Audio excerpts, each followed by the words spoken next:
Hello，大家好，我是议员。各位还记得在前阵子我跟各位讲过 Osno 全服击杀第一的玩家他要弃坑了，没有想到消息才刚放出不久而已，就马上有人买他的账号了。至于是哪一位大哥购买了他的账号呢？那起初当这个消息放出来之后，我们比较多的玩家在猜测说会不会有可能是 Arvix 去买掉他的账号，因为 Arvix 一直到处去收集比较强大的账号，而且5万美金对于 Arvix 来说应该是小数目而已，没有想到居然是让一位叫 On 的玩家去收购了。那其实这个叫 On 的玩家呢，他在960也有账号，但是如果你们以为这2个账号就是他所有账号的话，你们就错了。你们可以发现到其实他的名字呢都有一个称号的，就是 On V0、On V2， 也就是说中间至少还有一个 V1，但是我们不知道最多到 V 多少，那我去搜索到呢，最多是到 V5。那说实话，其实这个玩家的出现呢，我也不是第一次知道这个玩家的，其实在很早之前就有听过这个玩家的消息，他的名字。不过在之前知道这个玩家的时候，他的账号全部都是在31骑士，后来在960也是出现了一个账号，就是你们现在画面上所看到的 OnV2 这个账号。然后最近他应该是看到 Osno 要卖账号的消息，所以就把 Osno 的账号给买下来了。所以今天主要的目的就是看这个玩家他手头上拥有的账号总数、战力有多少、击杀有多少，还有他的那个实力怎么样。我们先从 V0 账号开始。那各位也知道这个是 Osno 的账号， Osno 的账号在之前我就已经有做影片介绍过他的实力怎么样了。虽然 Osno 他这个账号战力不算特别高，但是他的装备军器都可以说是蛮顶级的。重点还是他这个账号的击杀即将要突破1000亿。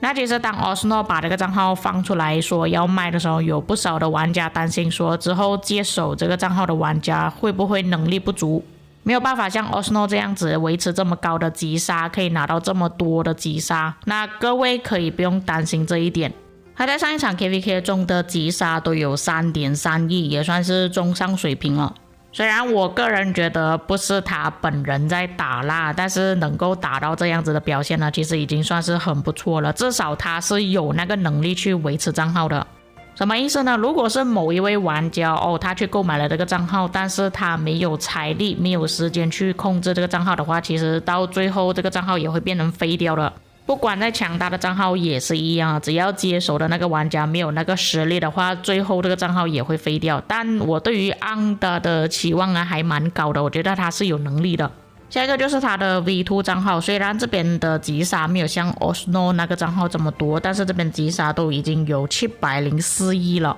然后他的战力也算比较高一点了，原本最高战力呢有 6.6 亿，那现在剩下 3.1 亿，因为我们上一场 KVK 其实阵亡蛮多部队的，所以他战力掉比较多，也算是比较正常。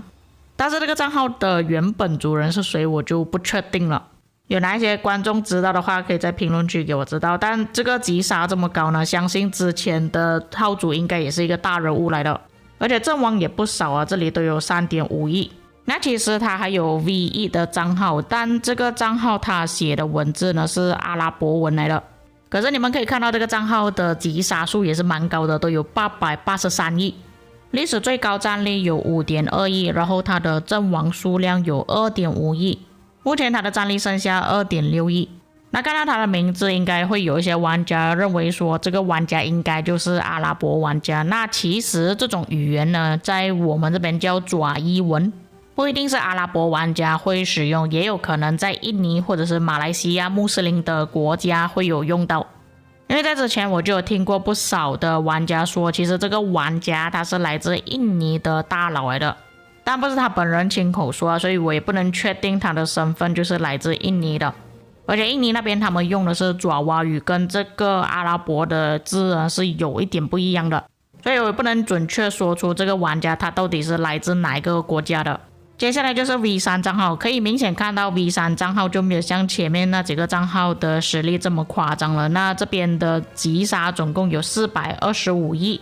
历史最高战力有4亿，目前剩下 2.4 亿战力，然后他的阵亡都有 1.9 亿。虽然那个账号没有像前面所介绍的那几个账号这么夸张，但至少这个账号应该算是中上水平了。接下来就是 V4 账号 ，V4 账号跟 V3 差不多，击杀都有439亿，然后它历史最高战力有 1.9亿，它的目前战力有 1.7亿，但是这个阵亡就比较少一点，就只有5710万。但根据它的击杀来判断呢，这个账号之前的号主应该是以野战为主，就比较少阵亡啊，都是在打野战而已，所以才会看到它的阵亡比较少，但是击杀算是蛮多了。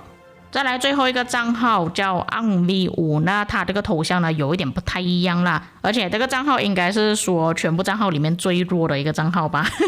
它这边的击杀有174亿，相信大多数玩家都可以达到这个水平啦。然后它的历史最高战力有 1.9亿，目前剩下 1.6亿的战力，然后它的阵亡只有5934万。那这个账号的头像不一样，我觉得有很大可能是为了要方便他去分配哪一个账号是比较强，哪一个账号是比较弱的吧。可能那个账号的实力没有像前面的这么夸张，所以他就用了不同的头像。所以某个程度上来说，这个玩家他会分配他的账号称之为 V0 到 V5 呢，其实也算是一个实力的排行吧。就是最强的账号他就会安排在 V0， 最弱的账号他就会安排在 V5。至于你们现在画面上所看到的那个 V9 呢，其实是别的玩家，也不是同一个玩家。不过你们可以发现到他比较多的账号还是在317，317可以说是他自己的王国了吧，就有点类似像 Avix 这样子。而且我看到他的账号是拿着国王的头衔，所以这个我不确定啊，也有可能他在战斗，所以需要用到国王头衔。那我们把他所有的账号整理起来，到底总共有多少的击杀跟战力呢？这个是我整理出来的最后数据，最下面那一排是总数。那我们可以看到他这边编排的顺序呢，真的是以那个账号拿到多少的击杀来编排的。像 Osno 原本那个账号的击杀就比较高，所以他就排成 V0， 然后 V5 那个账号击杀是最低的。不过 V3 跟 V4 其实他们击杀有相差那么一点点啦。但是我个人觉得以质量来说的话，其实 V2 的账号算是质量比较高的，像它历史最高战力比较多，它目前的战力也比较多，阵亡也比较多，击杀也不算太低。如果把它全部账号的击杀加起来，其实总共有3611亿。如果把它这6个账号的战力全部加起来的话，总共有13亿的战力。虽然13亿的战力也算是蛮高的，只是比较让我感到意外，就是这边6个账号加起来呢都没有像一个俄罗斯父子的战力这么高。不过说实在的，其实战力像俄罗斯父子这么高，用处并不是很大。一个20亿战力的账号跟20个1亿的战力账号呢，其实20个1亿战力账号的性价比会比较高一点。因为就算你的战力再高也好，你最多也只能出到7个部队而已，但是有20个1亿战力就不同了。你就可以派出140个部队。也可以说这个叫 AN 的玩家他也是蛮聪明的，就是他不打算从零开始去培养他的账号，而是直接去购买现成的账号，而且是顶级账号。就他的操作手法其实跟 Avix 差不多，所以有一些玩家就会称他为 Avix 2.0。因为 Avix 也是有自己的王国，也就是2489，而且他在其他王国也是有账号，就比方说1818、2377，又或者是1606都有。至于 AN 跟 Avix 哪一个更有财力呢？这个我就不知道啦，这个可能他们自己私下要见面聊了之后才知道。不过最后要说一下，因为我本人没有跟 AN 聊天过，所以我真的不知道他是来自哪一个国家，而且我也不知道是不是全部账号都在这里，也有可能其他的王国也有他的账号也说不定。所以有一些遗漏或者是错误的地方，麻烦各位帮我补充。但最后能够确认的就是 Osno 这个账号至少不是卖给一些没有能力的玩家去继承。至于各位在看了今天的影片之后有什么感想，可以在评论区给我知道。我们下个影片再见。